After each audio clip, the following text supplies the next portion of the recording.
Welcome back to an impromptu episode of World Class Bullshitters. It may be short, but it's still World Class Bullshitters because I got the one, the only, Dion Green with me. Baby, when you think I'm gone at the end of the day, I always come back. To tickle your butthole. If you want. Sometimes, you just do it anyway. Right. So, Dion just saw Spider-Man Homecoming a few hours ago, and he messaged me over Facebook, and he goes, dude, we gotta make a video. I said, on what? He's like, Spider-Man Homecoming. And I said, we already made one. It's almost 2,000 views. He goes, no. Spider-Man Homecoming is going to be the end of the MCU. So I rushed my ass home to make this video. So Dion, please enlighten us with what you mean by your statement. Well, first let me start off by this. I liked Spider-Man Homecoming. I did. It definitely is a bright spot in the dark that was the Spider-Man movie franchise. It's not better than 1 and 2, but it's still pretty good. And overall, getting this out of the way, for those of you who are definitely going to be pissed at me after this, I gave it a 7 out of 10. It's a good movie. I enjoyed it, and I think a lot of the praise it's getting is deserved. Honestly, I do believe that. But yes, this movie is going to be the beginning of the end for the MCU. This is the first big gash. Don't get me wrong. Infinity War is still going to be great. Part 2 is going to be amazing.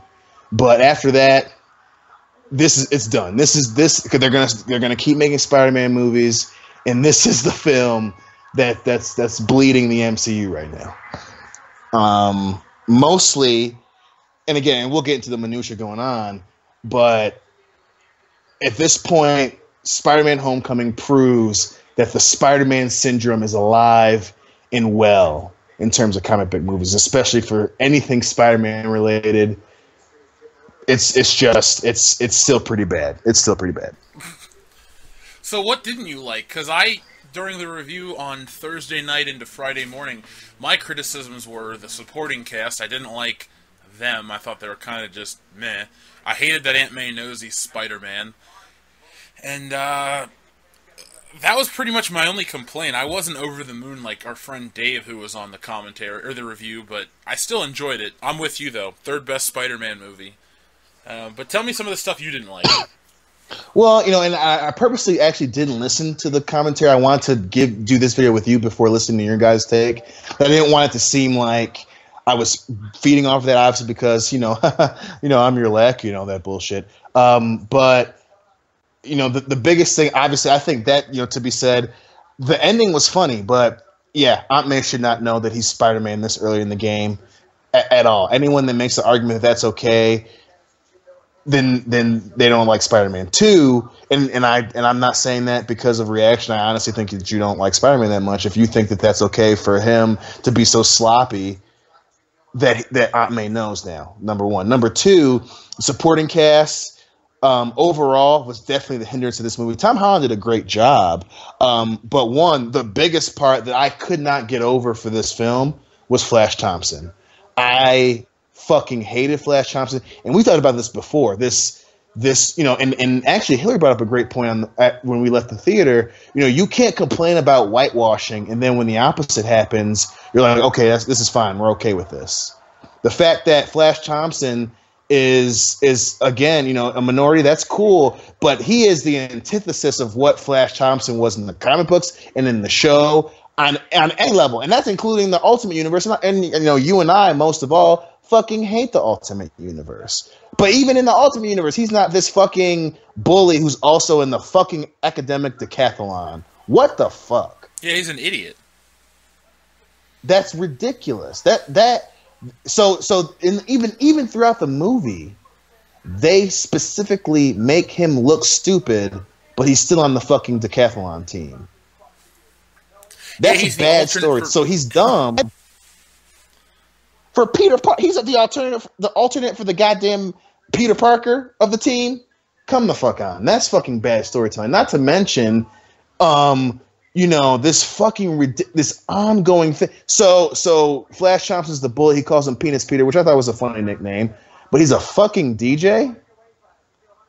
Like who the fuck? Like, and not to mention that the kid is in no way, shape, or form physically intimidating, which was the thing about Flash Thompson. Even though he was dumb, the dude was the stereotypical jock. Like he was the guy that every person who read Spider-Man, who watched the show, could relate to. Like, everyone knows that big physical dude who's an idiot, that's a bully, that's an idiot, but he's just a fucking bully. And Flash Thompson to be a fucking decathlon participant and be a bully at the same time is the dumbest fucking thing in that whole goddamn movie. You know what, this jumps off of the Flash Thompson point. I've been thinking about this movie the last 2 days. This movie suffers from the Force Awakens syndrome, and hear me out, where the main character is just really, there's not so much adversity for Peter in this film as opposed to other more accurate representations or renditions of Spider-Man. Like, the girl just automatically likes him. He doesn't have to deal with that kind of drama. It's like, oh, I already like you. Oh, well, he doesn't have to really kind of, pine over the girl, so that takes that drama out. And he's got friends already, so there's no loner outsider. And then he's already, could be an Avenger, so they kind of took away a lot of core elements of Spider-Man. And that was a problem I had. I don't know how you felt about that, because we haven't talked about this yet, so I'm going to ask you the same questions that I asked the other guys. No, for sure. And I think going off of that, that's a perfect segue in that, we've harped on the whole the high school thing, which was a problem in this movie. But again, the fact that this movie is very deliberately aimed at teenagers is what annoys the shit out of me, right? So this is the same, and I think the point about it suffering from Force Awakens syndrome is right on the head, because that movie clearly had a specific audience that they were aiming for, and they just hoped that the rest of the world would just kind of tag along on the new fad. And this is clearly the same thing here. This is clearly aimed at the fucking teenage, specifically younger teenagers, 14, 15, 16 years old in high school, who they think are dealing with this level of bullshit. The fact that the movie starts out with him vlogging is the most annoying fucking thing in the world. Not to mention that it's impractical. Even though he's a teenager, even a teenager wouldn't be in the middle of a fight and be like, I gotta get back. I'll be right back. I'll be right back. And then he's vlogging the entire time that he's in Civil War. That part, that annoyed the shit out of me. And the worst thing isn't that they're just aiming it at kids, but it's also, it's an adult's idea of what kids do. So it's almost like your uncle telling you what you did in high school. And it's so blatantly, like, heavy-handed and poorly done. Like, oh, well, you kids like to vlog, so we're going to make Spider-Man vlog while he was in Civil War, when clearly he didn't have a phone with him. He clearly wasn't acting like someone that was vlogging. And even if you think that's funny, so he puts the phone down and he doesn't show himself going and getting the phone back. That's like listening to my mom tell me what teenagers do nowadays. Like, bitch, you're 60-something years old. What are you talking about?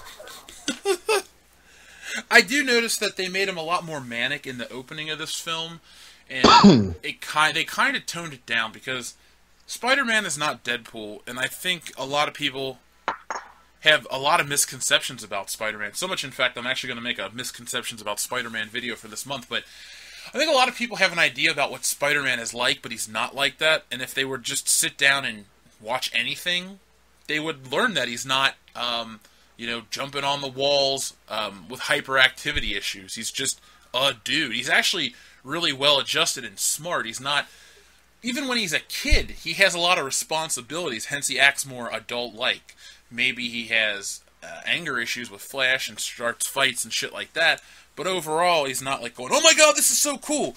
Which is a problem I think a lot of movies have, because the fans geek out over these movies, but now they make the characters fans of the franchise, which ruins it. It's like in The Force Awakens again. It's like, oh my god, do you know Luke Skywalker? Blah, blah, blah. Like, how the fuck do you people know Luke Skywalker? How the fuck do you people know all this shit? I mean, it took Darth Vader for fucking ever to figure out that it was Luke, and all this shit.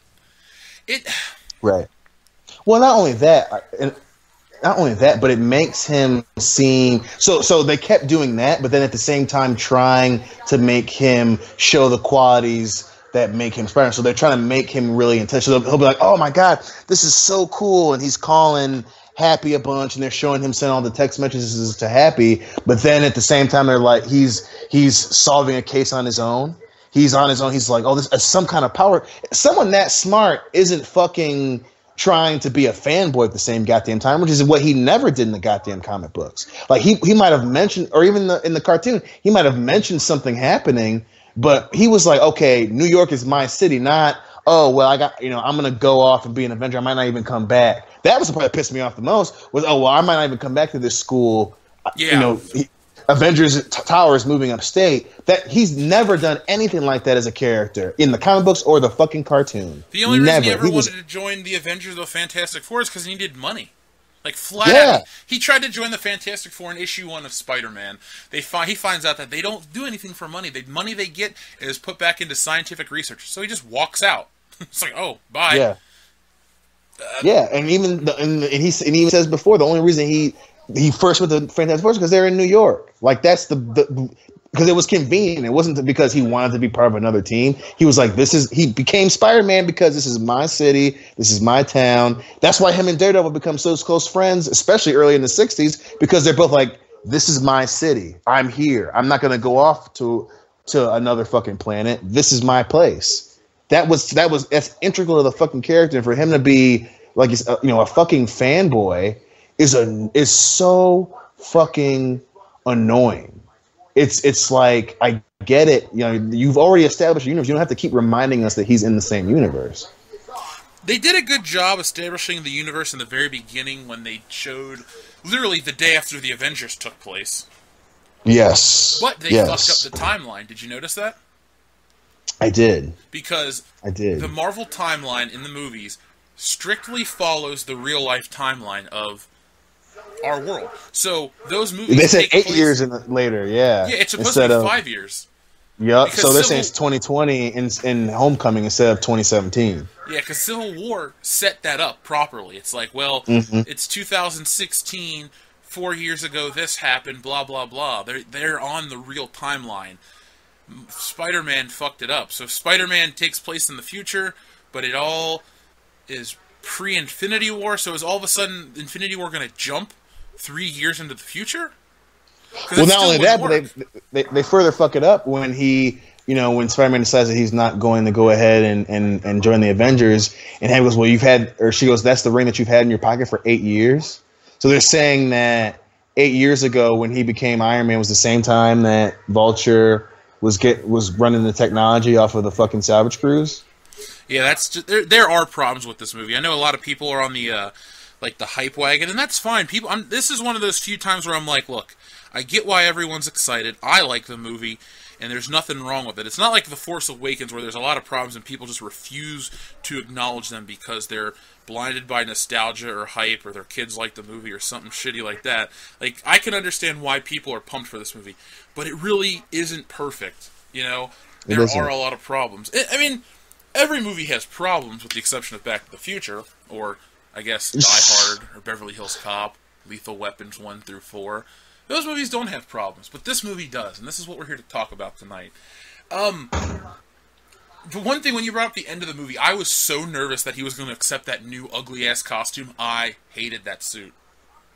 I like that they were trying to reference the Civil War Tony Stark Spider-Man suit from the comic book, but even I was like, I don't like the gold and the blue and the black, and I was caught in a weird place with that suit. I'm just like, okay, so I know what they're doing, and they kept referencing the Sam Raimi Spider-Man, where he's standing in front of the American flag. I was like, okay, Marvel, I see. I appreciate that little reference there, but yeah, I didn't like that. I didn't like that suit all that much. I was just like, I get the reference, but there's a reason why when they put it in the comic book, it was just red and gold, and they didn't put a bunch of blue in it because it looks really weird. And it was gone quick too. That's what a lot of people. Yeah. I mean, I'm not trying to be mean when I say these things, but you and I like comic books. We like the things we talk about. We don't say we like them because it's popular now. Like, if you had asked us 10 years ago when we first met, like, are you guys into comics? Yeah. Can you talk about them? Yeah. Like, I could have told you the minutia of Spider-Man and shit, and you could have told me the minutia of Daredevil. We could have talked about Civil War. Like, we liked these things. That's who we are. I think a lot of people go on the internet and look at these suits and think, like, oh, that's so cool. That's so important to the character.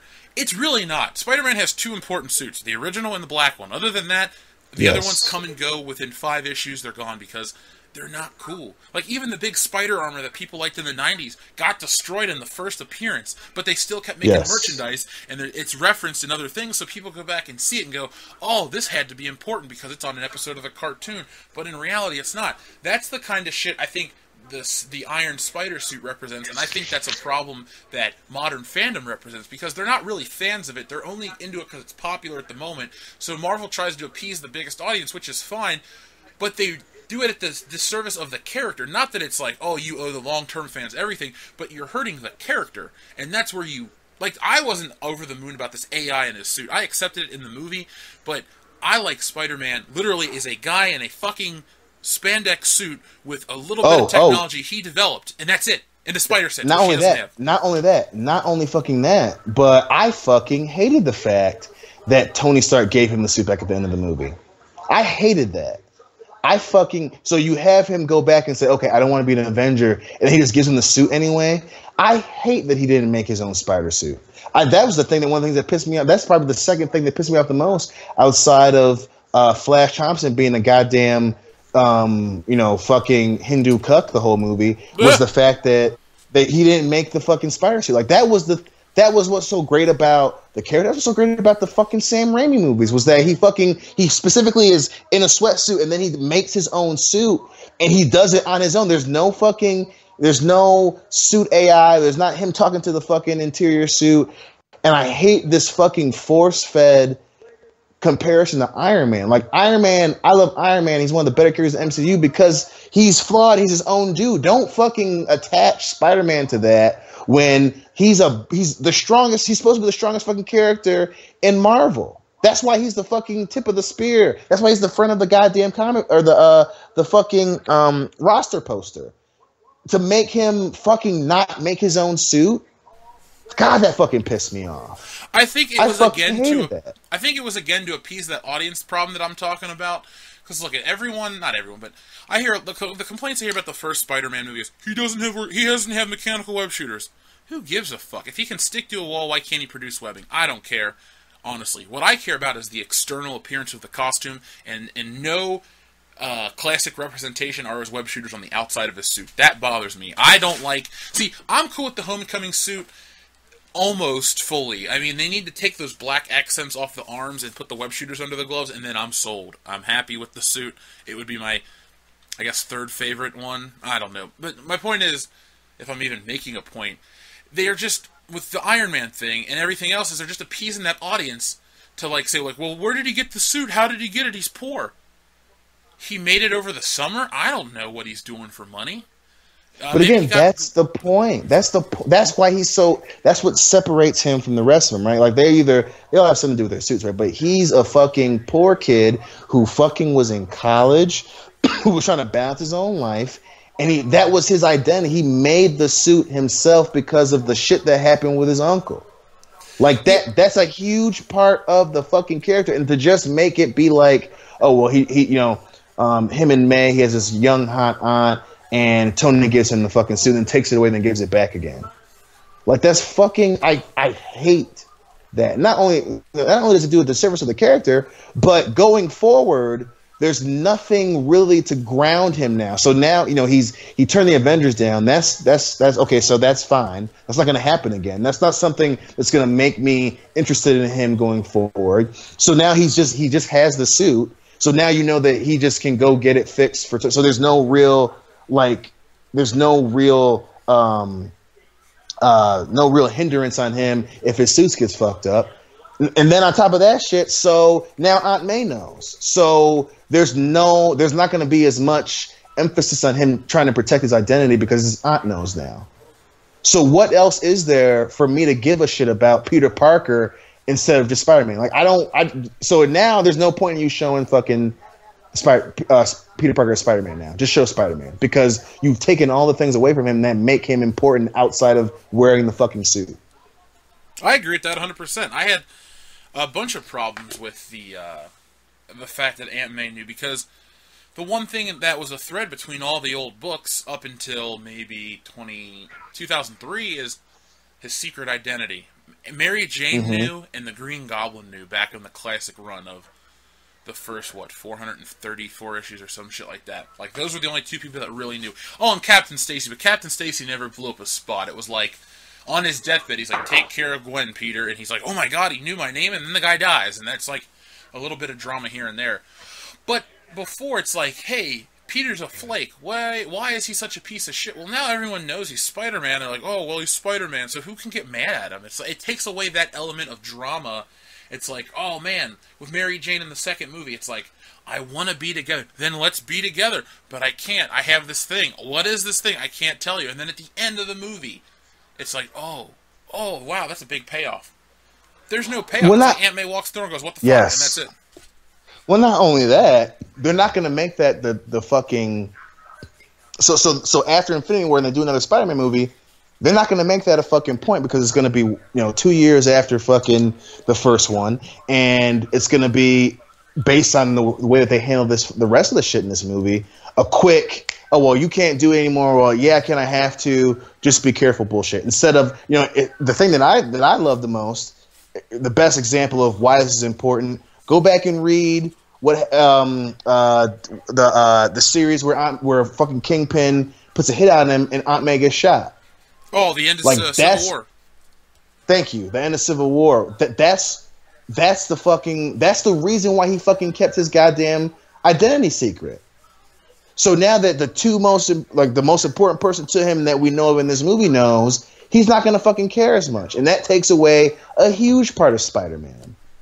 It's really the fundamental aspect of his character that's been destroyed.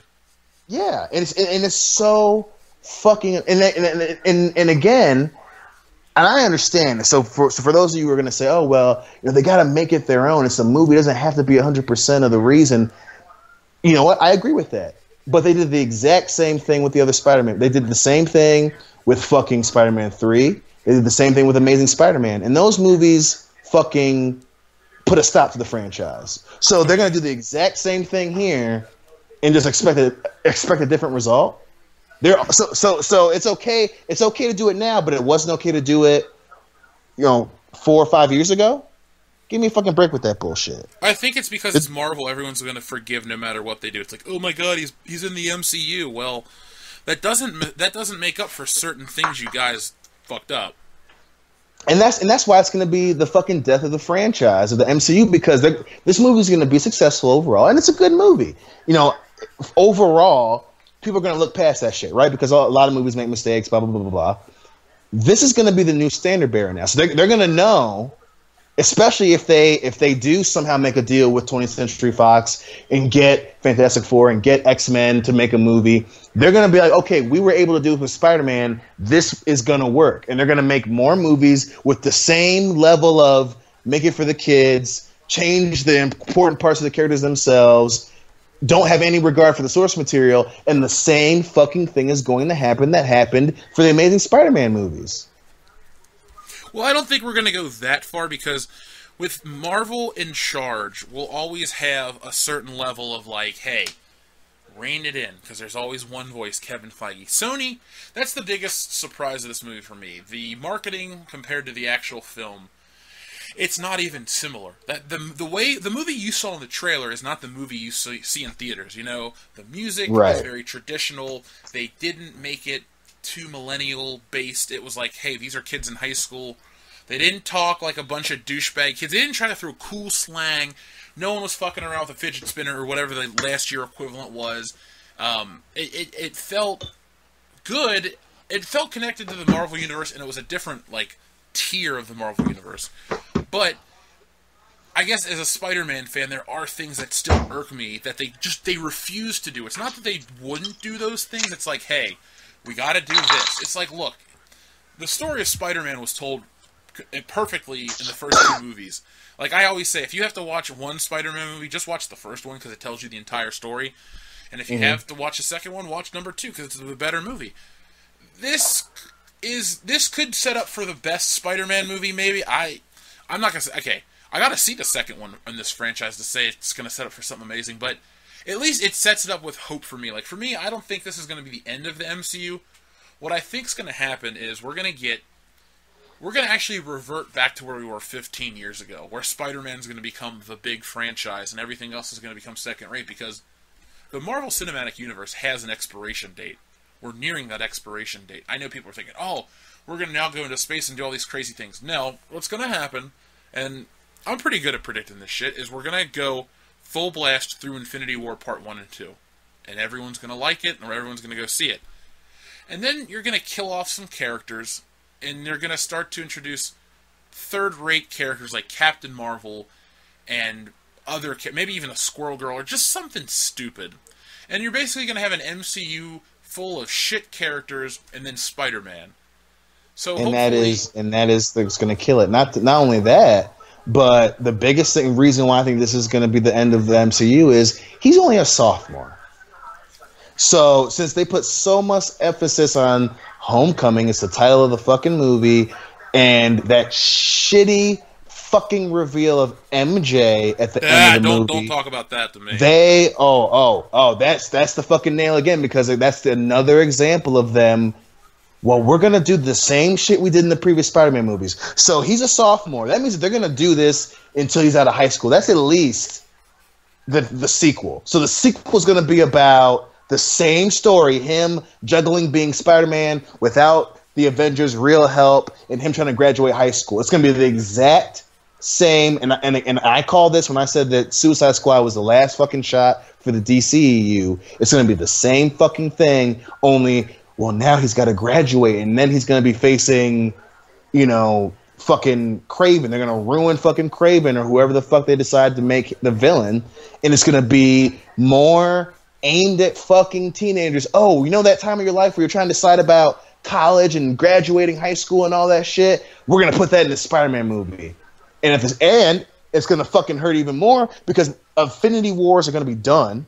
They're going to try to be like, oh, well, we're going to make a new franchise, and it's going to be all these eggs in the basket of the fucking next shitty Spider-Man movie. And then the movie's going to fucking do bad because it's going to be the exact same goddamn movie, only this time they're going to be calling Zendaya fucking MJ, which they knew was a bad idea because when they when the rumor got out that she was the new MJ, they specifically said, no, she's not. Her name is blah, blah, blah, blah, blah. And then they still left it in the movie where she goes, oh, my friends call me MJ. That's them saying, fuck you, we're doing whatever we want, which is the mistake they made when they did the fucking other Spider-Man movies. It's funny the exact same mistake that they made. You bring up the race swapping, Dion. You're black, and I feel like you're going to get a lot of you're a racist comments in these videos because people just don't have... Here's the thing, people are like, well, I like Spider-Man, so I have to like everything they do, and if you don't like it, you're my enemy. It's like... Look, man, they're making dumb decisions with the supporting cast. I hated Ned Leeds knowing he's Spider-Man. Oh, I'm the man with the chair. Look, their friendship was fun, but the Harry Peter friendship is much more interesting when he's like, why aren't you there for me? My dad died. Why are you loyal to Spider-Man? That shit's way more interesting. Yes, and again, hey, let's hide out and get pizza and not let my aunt know that I crawl walls at night. Yes. Not only that, but there is no fucking... And again, for me, being a black man, for me, and again, I'll even go out on the line for most people of color.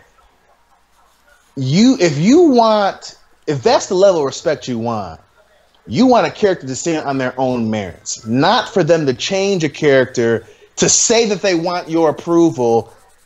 But it's not a main character; it's a fucking side character, right? So, so I love Mary Jane and Peter's relationship. It's very important as fucking adults, not in high school. Thank you very much. And if you say Ultimate Spider-Man, I'm gonna punch you in the fucking throat. That was bullshit. There's a reason that they changed Mary Jane and Flash Thompson and not Tony Stark or Captain America.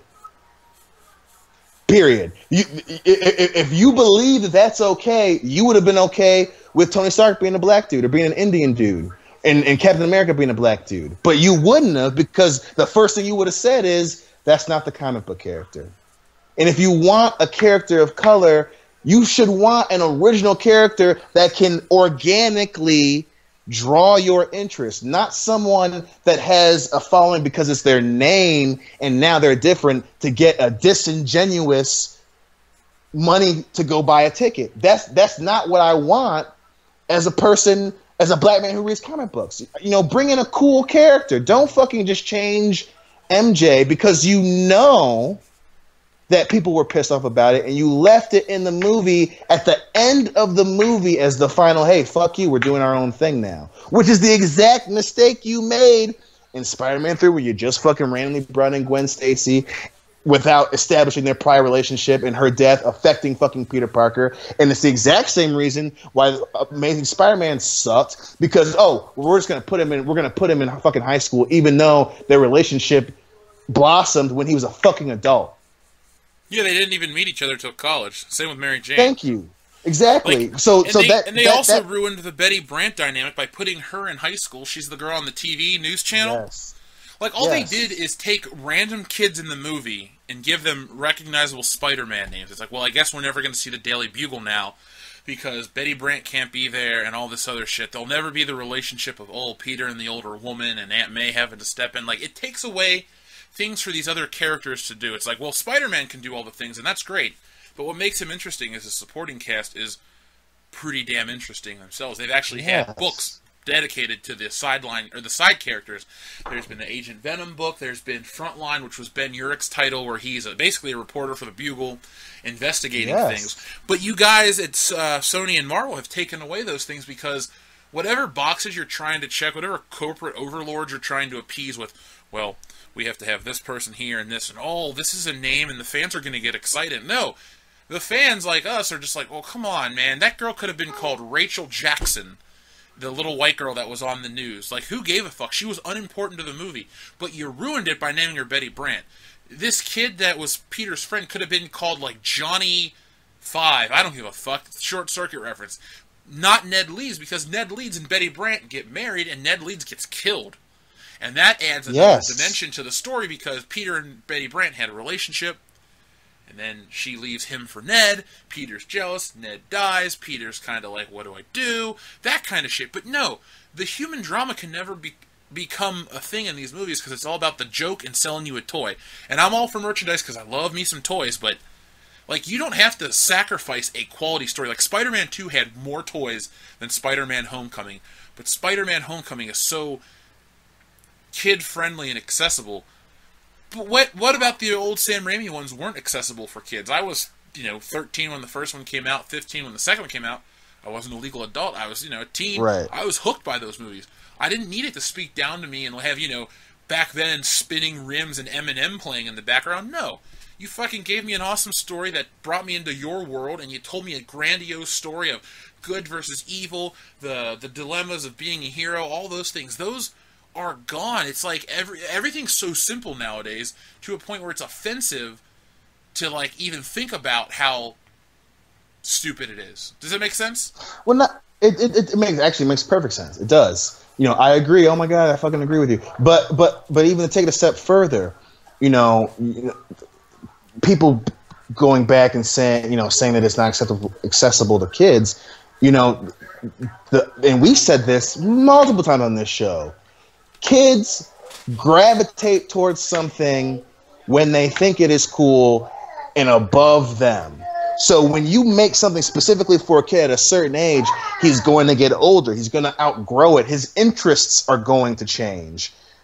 He's going to stick with something like comic books, like wrestling, like good movies, because I'm a kid and this is meant for adults. Therefore, it's fucking cool, and I'm going to keep with it as I get older. The problem with Spider-Man Homecoming, even naming it Homecoming, we both went to fucking high school. I don't look back at my high school homecoming as this goddamn important part of my life that I follow everyone that went to my homecoming dance, blah, blah, blah, blah. It's fucking high school. High school is fleeting.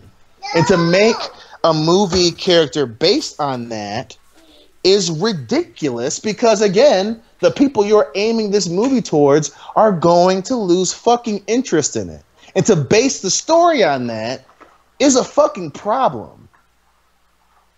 And that's what drives me crazy. If you wanted kids to watch and love this movie, you would have made it mature. You would have made Spider-Man something that they wanted to be, not something they could fucking relate. I go through the same shit. Because when they get to college, you're gonna be like, that's fucking lame. His problem with the guy with you know, he's just an annoying high school kid to me. And as the kids that you're aiming this movie at, they get older, they're going to say the exact same thing about that character. They're not going to watch fucking Spider-Man Homecoming 2, whatever the fuck it's going to be called. Well, another thing, you're talking about kids today, these movies aren't timeless. Like, I know we keep comparing it to the first Spider-Man movie, but we have to. The first Spider-Man movie is timeless because no matter what walk of life you come from, the Flash Thompson in that movie is a bully that everyone can relate to. He beats you up because you're different. He beats you up because he doesn't like you. I mean, hell, Peter Parker was truly an outsider in that movie. Even the nerdiest girls, like, don't sit next to me on the bus. The bus driver made fun of him. That is the definition of a nerd. Like, everyone liked and respected Peter in this movie. He wasn't a nerd. Mm-hmm. He was slightly less, I don't know, model-like than Andrew Garfield. Like, Andrew Garfield was the worst idea for Peter Parker ever. He was not Spider-Man, and thank God that franchise died a quick death. Like, fuck him, and fuck everyone associated with that. But back to my point, this movie won't stand the test of time because it's so 2017. And yes. It's like, oh, this is where we were in 2017, and you watch it and you're going to go, well, I can relate to this other one. And then you're going to go back to the one from 2002, and it's like, well, the nerdy kid and the bully actually tries to beat him up, and there's real stakes. It's not like he's just some doofus that's laughable. No, Flash could kick his ass. Thankfully, to the Spider Sense, he doesn't, and he, can defend himself. And and the thing is, this Flash is really shitty and unlikable. What they needed to do is get a Flash that is going to be there for the long haul, because Flash Thompson's very important to the support group that is Peter Parker's life. Yes. He changes because of Peter Parker and Spider-Man. So him, and that's bad storytelling for him to make a penis Parker joke, and then so much of that Ned goes, well, you shouldn't come back, and then no one makes fun of him after that because of that. So you make it important that he gets called penis Peter in front of his peers, but it has no consequence. So even in and of itself, that's the fake high school narrative. Like, oh, he's getting called something in front of his friends. In reality, you don't like that because people were going to bring it up later. They never bring it up later. So what the fuck is he so worried about it for? The only thing they really got to me right for the high school aspect is when at the end, when the principal's about the not suspended, but he has the talk with him about you're a good kid and shit. Like, that kind of happened in the mid-Ditko issues where it's like, Peter, blah, blah, blah, you haven't been to school, you're a good kid, we're going to That was when he was in college, right? No, the Ditko issues, that was in high school, because when he goes to college, the teachers are like, maybe you should come to class more often, and that's about it. Because college Spider-Man, okay, I know everyone says, well, Spider-Man's the high school superhero. Not really, he just started there, and then quickly moved on to being in college. Fuck, in the 80s, he dropped out of college. He just dropped out completely, like out of grad school, and Aunt May wouldn't talk to him for a while. And then eventually in the 90s, he got his shit together, and he went back to school, and in the early 2000s, he was a teacher at a public school, and that added some drama too. And adult Spider-Man's way more interesting than kid Spider-Man, because at the end of the day, Spider-Man just goes home, and somebody's there to take care of him, and cook his food, and clean his laundry, and take care of him. As an adult, you have a whole level of like, well, what if he's out for like days at a time, or shit like this, and people really have to worry about where he is? Because like kid Spider-Man, it's like, well, he can only be in so much danger. Right. Like, oh yeah, the Vulture could kill him, but he's only in so much danger. Like, you're not going to see him. But even then, they undo that at the end of the movie when Vulture doesn't tell who he is. So even then, there's no stake for him going forward because he's still going to be in high school, and even his first villain is like, well, I'm going to protect his identity. And there's this, and I fucking hated that. So again, so going back to the character, right? So in the comic book, he protects his identity. Kingpin's the one that gets Aunt May shot. Kingpin doesn't even do that to Daredevil, but he figures out who Spider-Man is and tries to get him killed. So that in of itself shows why he needs to protect himself. In this movie, his first villain, his first nemesis, so to speak, is protecting him. So it does the same thing with that happened to Ray. There is no stake. He didn't earn anything. So now he's just Spider-Man, and he doesn't really have to worry about the bad guy trying to get at him because, They know he's a kid. They know that he's in high school. He's dating their daughter. Like, what the fuck? Yeah, there should always be that looming threat of death, not, oh, well, the Vulture respects me now, so everything's good. Like, when the Green Goblin figured out who Spider-Man was, he just tries to kill him right away. He kidnaps him. He's getting ready to kill him. Spider-Man breaks out. They fight. There's an explosion. Green Goblin loses his memory. But the nice thing is that there's always, like, what if his memory comes back? What if? Yes. What if? And there's that drama. There's no drama or tension to these movies anymore. It's just like, hey, come in, give us your $20, have a few laughs, don't think, and leave. I remember as a kid being like, oh my god, now that Mary Jane knows he's Spider-Man, what does this do? What does this do for the series next? Because people didn't call movies franchises back then. It's a very modern thing. You didn't call it the Spider-Man franchise. It was the Spider-Man movies or the Star Wars trilogy or, the James Bond series. It wasn't. The franchise was reserved for sports or fast food chains. Now franchise is a bastardized word because it's attached to movies, and athletes call themselves the franchise players and all this other dumb shit.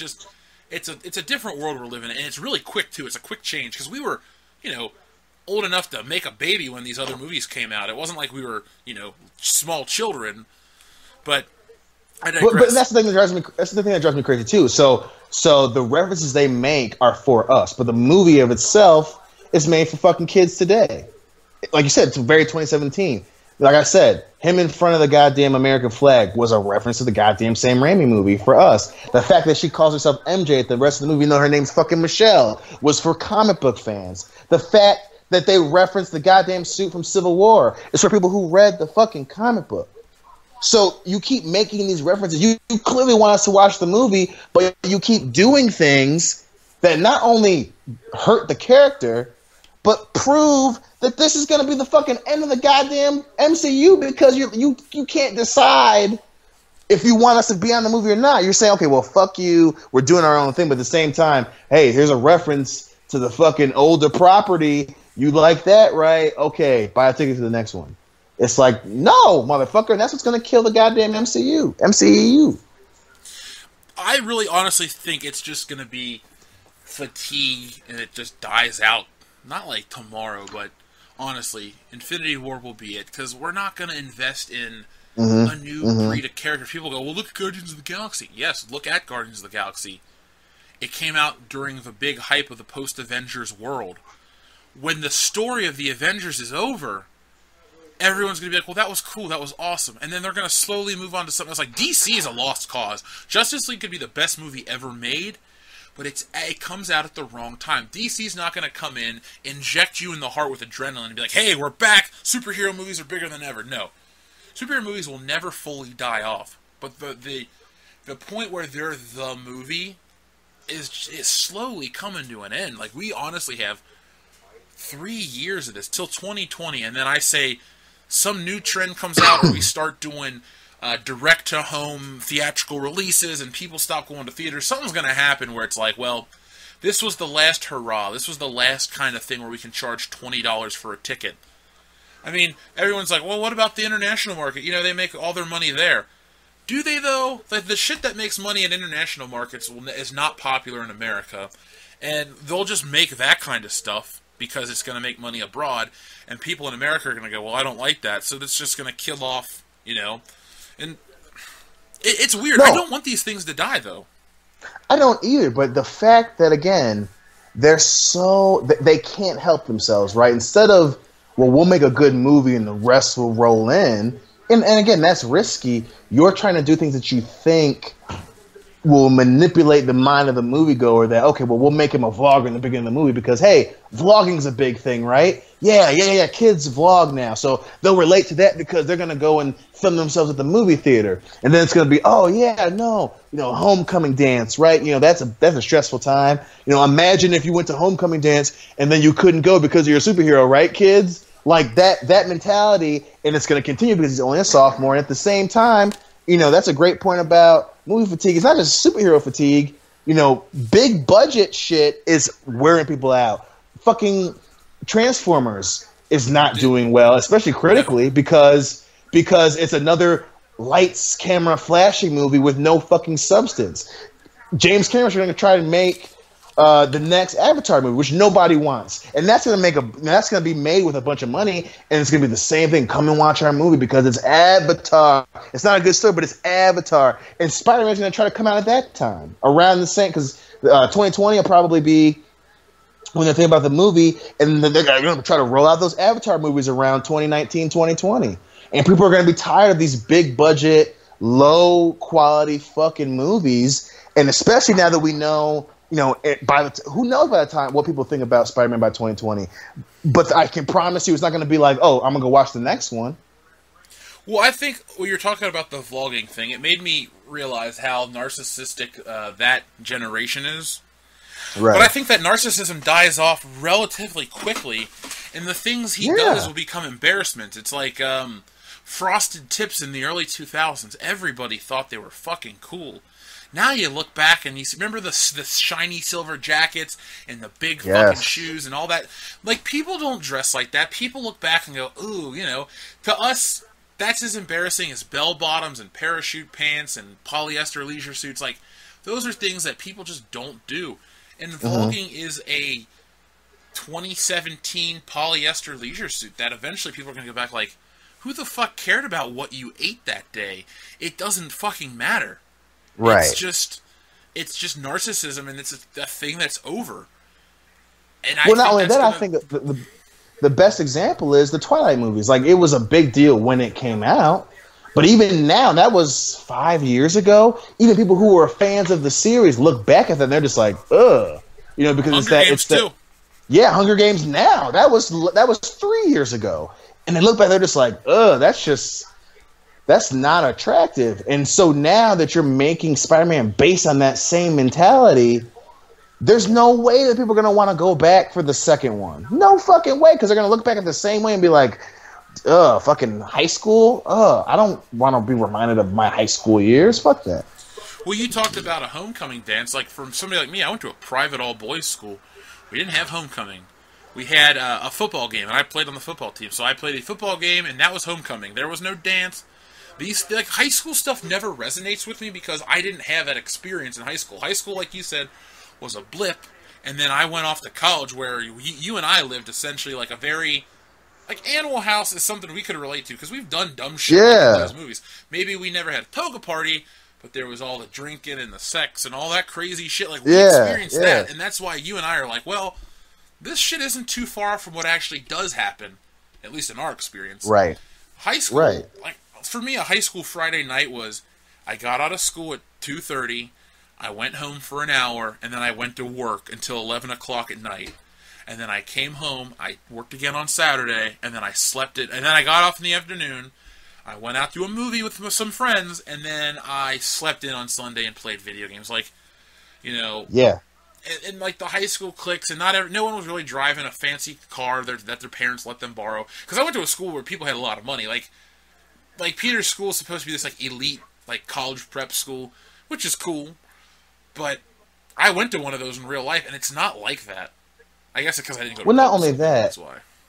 Well, I went to public school, and it's not like that either. But and I guess this will be my last big point in terms of why this is gonna fucking kill the MCU.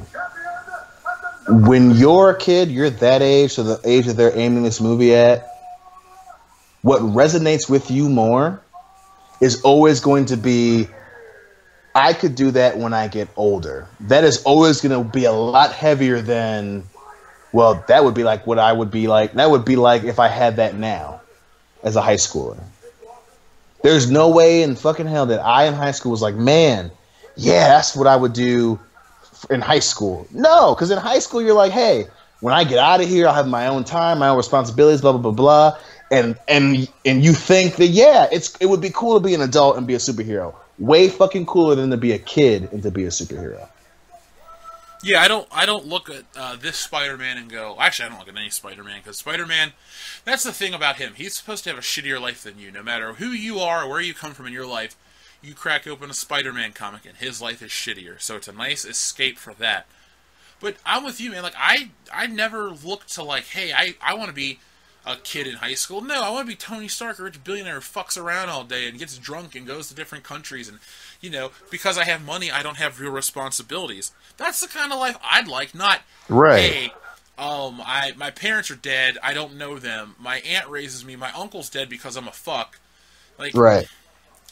I don't know. This movie was fine. I gave it like a 7.5 or an 8, depending. I want to watch it again just to make sure. Because there are certain things that bother me future-wise going forward. Hey, and one quick thing. This movie actually causes a contradiction with Civil War. Ooh. Remember how Spider-Man goes, hey, you guys ever see that really old movie, The Empire Strikes Back, blah, blah, blah, and he talks about the walkers? Uh-huh. Well, in this movie, they clearly state that he's a Star Wars fan. He's got merchandise in his room and stuff like that. It just makes it... Civil War makes it seem like he's not acclimated to Star Wars and all this shit, and all of a sudden it's like, hey, you know, I'm a huge Star Wars fan because Disney owns it. I don't know. That bothered me, because I'm like, that goes against how he acted in the previous film. Like, well, not only that, get that kind of shit right. But and again, I keep saying it's my last thing, but even then, it's fucked up Civil War even more. So when he goes and fights Ant-Man when he becomes Giant Man, is after he fights Winter Soldier and Falcon. So you mean to tell me that he fought Winter Soldier, Falcon, got hit by the drone, thrown out the fucking window, and then stopped and took a video and put it down to go fight Giant Man? Yeah, that is the... See, when I started this movie, I was like, oh god, this is going to be this whole fucking movie. It's going to be Deadpool for kids. Like, I can't tolerate this kind of shit because I don't have ADD. If anything, I have reverse ADD where I can't handle people that are so manic, like, jumping here, jumping there, blah, blah. Like, Joel, I love you to death, man, but you have adult ADD. You jump from one thing to the other. I can just focus on one thing and, wait for the payoff. Like, I love the movie Hot Fuzz. The whole movie's a build-up to the last 20 minutes, and it's perfect. Yes. I like slow burn stuff. I can deal with, like, instant gratification, too, but sometimes, like, in a story, the character has to earn that gratification. And as an audience member, when you go along for the ride, when that payoff happens, you feel gratified. And you feel like you put in, 2 hours of your life, and now it's over, and you're like, yeah, like Luke Skywalker's journey. When he destroys the Death Star, he clearly had a story and a journey that he completed, and we felt like he saved the day, and we were part of it, and we're in the fucking temple applauding him for blowing up the Death Star. The first Spider-Man movie, we watch him go from a nerdy kid to a hero. He learns responsibility. And when he has that line about, I have a father, his name was Ben Parker, like, you can see that he grew and all that stuff. In this movie, he didn't really grow too much. He went from a fun-loving weird kid who has superpowers to a fun-loving weird kid who has superpowers that beat one supervillain and didn't give up when he almost died. Like, he only overcame adversity once. Right. And even though, I get the bullshit with, and even though, and again, I was worried that Iron Man was going to be very annoying, so he was one of the best parts for me, and especially fucking Tony Stark had more of a character development than Peter Parker. Like, even when, like, earlier when he's just like, listen, kid, I'm giving you a compliment. My dad never did it. I'm trying to break the cycle. Like, that's a huge line and an emotional revelation for Tony Stark. And he has that. And Peter, the closest he had is the whole, that fucking horribly done, he looks in the water and it's the mask and you hear Tony Stark's voice. Like, you don't need to play Tony Stark's voice at that scene. He can just fucking, just like, everything was just so, like, we have to lead you through his Peter Parker's emotions to this whole movie. It's like, god damn. There should have been an Uncle Ben. There needed to be an Uncle Ben. Yeah. And I'm not saying, because that's the motivation for everything he does as a character. I'm not saying we needed to see Uncle Ben get shot. I'm not asking for another origin, but Aunt May should have had a photo of an older guy, and there should have been at least one flashback or something where the audience had learned his voice, so later on they can play it back, and then that's the motivating factor, the driving factor for Spider-Man to overcome the odds. That's what the character is. And even in the Ultimate Universe, if you're the Ultimate Universe is not an excuse for a mistake that these filmmakers made, based on the character motivations. Because everyone just goes, well, it's the ultimate interpretation. Motherfucker, you don't know what the ultimate interpretation is. Well, the cast is more diverse because it's an ultimate interpretation. No, the cast that everyone is based on is white in every version of the book. They add characters that aren't white, like, what's his name, Kenny Kong, like, that's fine. add him. You could have Asian people and black people and all this stuff in the high school. They can just be random people. They could be Nick Freudiger and just, Pete Jones and shit like that. They don't need to be Betty Brant and Ned Leeds and Flash Thompson and all these people and Liz Allen. Like, the thing is, like, I love the argument online. It never states that they have to be white. Well, they're drawn a certain way. They exist in that world as a certain way. Again, if you believe that, would you have a problem with Tony Stark being black or Indian and Captain America being black or Indian or Asian? Yeah, you'd have had a fucking problem with that. Because it's not how the character was created. If they made Black Panther a white dude, what would you say? Oh, even people that don't like Black Panther is going to be offended because they have to virtue signal. Oh, I'm progressive. I can't, this is terrible. This is hate-fueled racism. I can't support this. If you believe something, blah, blah, blah. You got to believe it both ways. You can't pick and choose when it's applicable to you. And that's what drives me. That's what Spider-Man is. It's that whole, it's applicable now, so we'll change it. And it's like, what the come the fuck on. And again, like I said it before, I believe in this more than I believed in my prediction about Suicide Squad. This is going to be the fucking the fucking gunshot that starts killing the body for the MCU. It is. Did you have a favorite part of this movie? I did. When he opens the door and he realizes that Vulture is his wannabe girlfriend's dad, that part actually surprised me. I like that a lot. And then that cool moment where he realizes that he's Spider-Man, and he goes, I'm going to give him the talk. I was like, okay, this is fucking cool. But then again, that's fucking Michael Keaton knowing the goddamn importance of a fucking comic book movie villain. Yeah, it's funny how he goes from Batman to one of the better villains in the MCU, maybe the best. That's a damn fine thought, man. He very well could be the best villain in the MCU, for sure. Because he was menacing. I know the guy, Dave, that was on our other review goes, he doesn't show much emotion, but I think he showed the right amount. He wasn't... Or maybe it was Phil that said that. Yeah, it was Phil that said it. No, Dave liked him. Phil said he didn't like Michael Keaton as the Vulture. But the thing is, Michael Keaton brought something to that character that the character never had, because the Vulture's shitty. Like, he's so shitty. Like everything... He gets his fucking fingers broken in a goddamn Punisher storyline, and he becomes a pussy. Because I know a lot of people online are like, well, I love this character and I love that character, but do you really know that character? Like, the Vulture's a fucking old man who's weak as shit. There's an issue, I think it's Spider-Man 47 or 8, where some guy just takes over his mantle because the Vulture's in jail, bedridden, because he's too weak to get up. Well, I'm going to steal your equipment to become the new Vulture. Like, that's the weakest excuse ever.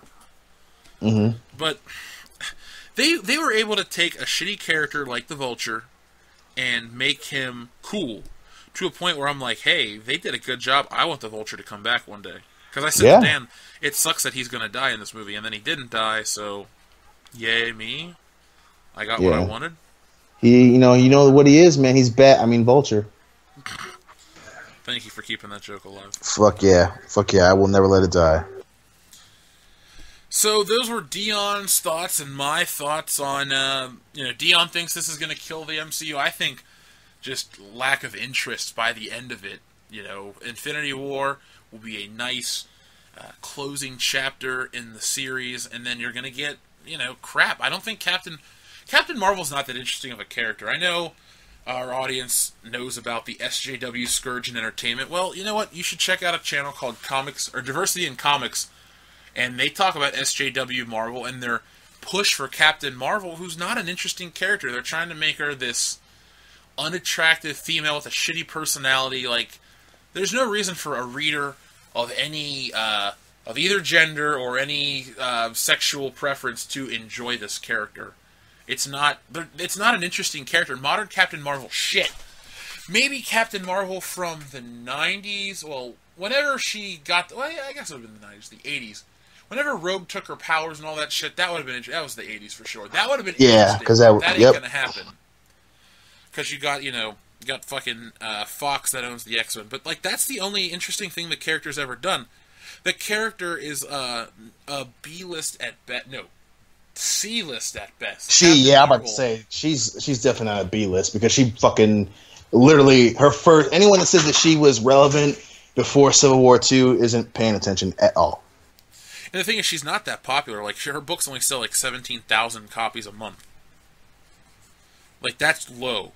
No, for sure. For them That to she's put so definitely much they invest so much in that character, but that's all the return they get. Because here's the thing. The market never lies. What's popular is popular. What's shit is shit. Deadpool is popular, and Deadpool makes money. Maybe I'm not a fan of it, but I can't deny that he's the most popular Marvel character out right now.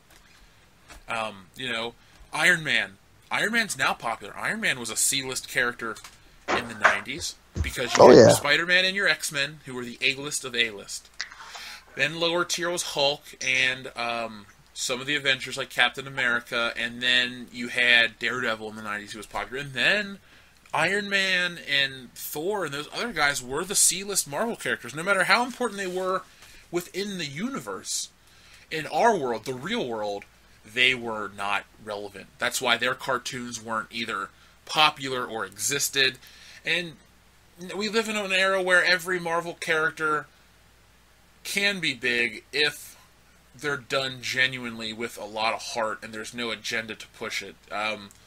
Wonder Woman, they did not push the agenda anywhere, and the movie came out just fine. I think that the character has to be interesting of itself. Like, as much as you and I find the character of Wonder Woman annoying, she's one of the biggest members of the Justice League. So that movie's going to have interest regardless. Not to mention that if it's done well, Daredevil, it's a huge hit on Netflix because, again, people love the idea of a dude fighting on the ground. And it was done amazingly well. Fucking Captain America, he might not have been the biggest until, really until, the fucking 90s. Even then, he wasn't like super huge, at least until the 2000s. But again, the idea of a dude being frozen fighting World War II and being around still, and he was done really fucking well. There's a lot of elements that fucking Captain Marvel just doesn't fucking have. She's not interesting. She was a cop and she can fly. Okay, I guess. Yeah, she was an Air Force pilot, and that's it. Oh yeah, it's like, okay, thanks guys. She was in Ultimate Alliance too. Yeah. Yeah. It's just great that we're gonna get a fucking movie. Oh, another. Well, the thing is, like, there's this narrative like, oh, we need these female-led films. Well, no, we don't need them. If they are popular enough to exist, that's great. Like, Wonder Woman was a popular character, always has been a popular character, and I've never found her annoying. I found the fans of Wonder Woman annoying, and the hubbub around the character annoying. Like, I liked Linda Carter as a kid because she was hot and she had big boobs and she was just a good-looking woman. And in the Justice League cartoon, Wonder Woman was cool. She was a part of the team, and the fact that they never tried to elevate her and make her more important is what I liked. She got the same screen time as Superman and Green Lantern and everybody but Batman because Batman's just the most popular Batman's the most popular comic book character ever. Like, there's not even a debate anymore. It's like, look, I love Spider-Man, he's my favorite, but Batman always trumps Spider-Man in popularity nowadays. Maybe 10 years ago that wasn't the case, but post-Nolan,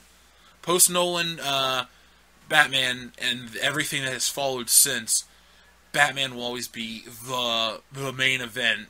Like, if you put a Batman movie versus a Spider-Man movie on opening day, I think a Batman movie would beat it. I'd agree with that. It'd beat a Superman movie too, obviously. Well, Batman could beat, with the exception of the Avengers or something with a lot of hype, Batman could go in there financially and beat it because it's Batman. Everybody seems to like Batman. Even the bad Batman movies, like The Dark Knight Rises, still isn't that bad of a movie, and it made $1 billion. So, I know this is probably controversial, and a lot of people are going to get upset because we didn't, sit and praise the movie, but I gave the movie a good score, and Dion gave the movie a good score. 7 out of 10 is passing. That's a good score. Yes. That was more generous than anything he's given the DCEU. Okay, where do you rank this among the MCU films? Is this your least favorite MCU film, or what? Just give me a few you like least, or less than this. Okay. This might be my least. It might be my least one. I'd say. You know what? I'd say it's. Oh no, it's not better than Thor. I have to say this is my least favorite. You know what? I'd say, yeah, I'd say it's at least better than the first Captain America movie. So it's not the very least, but it's definitely towards the bottom of the MCU movies for sure. For me, I like this more than I like Iron Man 2, and the thing is, I gotta see this again, and I gotta let it marinate like I have the other ones, because over time, my list of MCU films has changed. Like, it's always been Iron Man has been at the close to the top. Civil War, Winter Soldier, and Iron Man are my three, and then Avengers. Those are my four, always like at the top. Doctor Strange is close. Like, I like Doctor Strange more than I like this. I like. Oh yeah. I don't know if I like Guardians 2 more. I definitely like Guardians 2 more, for sure. I like this more than I like the first Guardians, because I don't like the first Guardians that much. So. I know you don't. I fight this one. I was gonna say I like it more than Guardians and Captain America, but I was just like, I like the first Guardians more than I like this one, especially because it was on FX earlier today, and I watched it again. I was just like, yeah, Guardians is better than Spider-Man: Homecoming. Okay, so folks, go back and listen to the actual review that we put out on Thursday night. It's doing pretty awesome. You can hear a very in-depth discussion with myself and my friend Dave. We talk about the intricacies of Spider-Man, why we relate to the character, how this film is accurate or inaccurate. It's deep cuts. For being under 2 hours, it's a really good, relevant episode, and it should be one of our most popular ones, and you're going to love it. World Class Bullshitters will be back in full force this Thursday night. We're going to have the full crew. We're bringing back the great pop culture debate. We're going to do our questions, our Patreon stuff. It's going to be an awesome testosterone-fueled episode. So get yourselves ready. Guard your assholes, because we're going in raw. Ooh. And, yeah, we are all the way, man. No lube. Even though I got a small bottle of it right here, I'm just going to say fuck it, and we're going to use friction to get in there. I too like to live dangerously, my friend. Well, I've been Jeff Hicks, your host. I'm the man with the plan and the original tan, Deion Green. And until next time, true believers.